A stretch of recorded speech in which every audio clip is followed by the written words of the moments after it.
Hi everyone, welcome to another episode of Rita's Book Club. This week I'm so excited for this and I've been waiting a long time to do it. I'm reviewing What If It Says series by Becky, Albertalli and Silvera. This series is composed by two books, What If It Says and Here's to Us. The second one was released at the end of December and I've been dying to read it. Also, a fun fact, the last book I read before COVID started was actually What If It Says, so this is a special episode. The first book introduces us to the story of Arthur and Ben.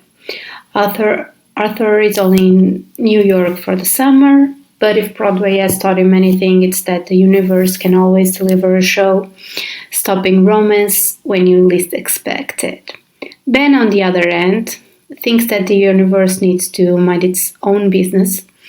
If the universe had its back, he wouldn't be on his way to the post office carrying a box of ex-boyfriend's things. But when Arthur and Ben meet cute at the post office, what exactly does the universe have in store for them? Maybe nothing, since they get separated by a proposal flash mob. But maybe everything, since they actually get reunited. What follows are a bunch of what ifs. What if they can't nail it a first date, a second or even a third one?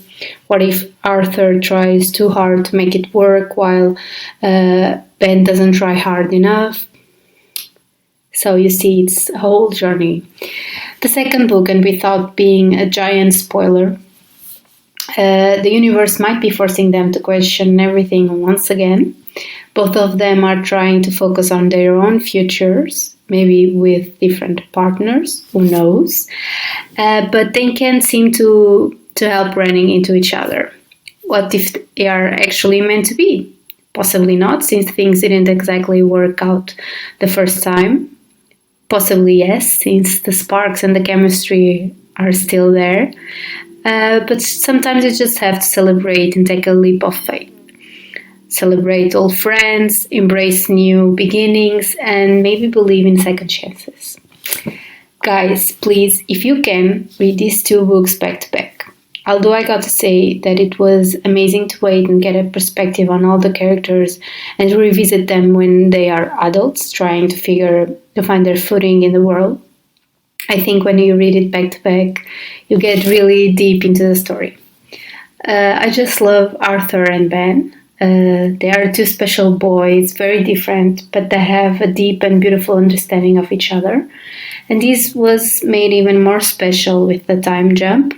It was amazing to see that even after 2 years, they were still so in sync and understood each other on a deeper level. Their growth as individuals was truly amazing. And also, I love their relationship. In the first book, it's definitely a special connection, being young and first love. It was the age of the innocence. But in the second book, it's a deep and soft love. It's them realizing that their connection hasn't really changed, that they are best friends. Of course, they changed and became adults, even though some mistakes are made. But their love and friendship for each other is still there. I also really liked all the secondary characters that surrounded the main ones, like Dylan, Samantha, Jesse, and Ethan. They were amazing best friends to both boys. I also really liked Mario in the second book. They were just great friends, and their friendships intertwined with the story to make a juicy and sometimes hilarious one. Especially Dylan. So many hilarious moments with him. I just can't stop laughing thinking about his antics, even that sexual tension with Ben that he wanted to make it happen so badly. It was truly an amazing character. Of course, the book also talked about important issues that were really well put into the story, like homophobia and race. It was important for me that it wasn't the main part of the story, but it was an add-on to the character's development. For example, Ben's insecurity with his heritage in the first book was beautifully resolved in the second one and gave him confidence to be who he was. And even the homophobic moment in the first book, it was just a reminder of a cruel world that both Ben and Arthur wanted to change. So I believe both authors, Becky and Adam, did amazing work with to give these characters an ending they deserved. They wrapped the story beautifully, not only for Ben and Arthur, but also to the other characters that surrounded themselves with. It's definitely a story about perseverance and the belief in the universe to make us reconnect with people, to find our place in the world.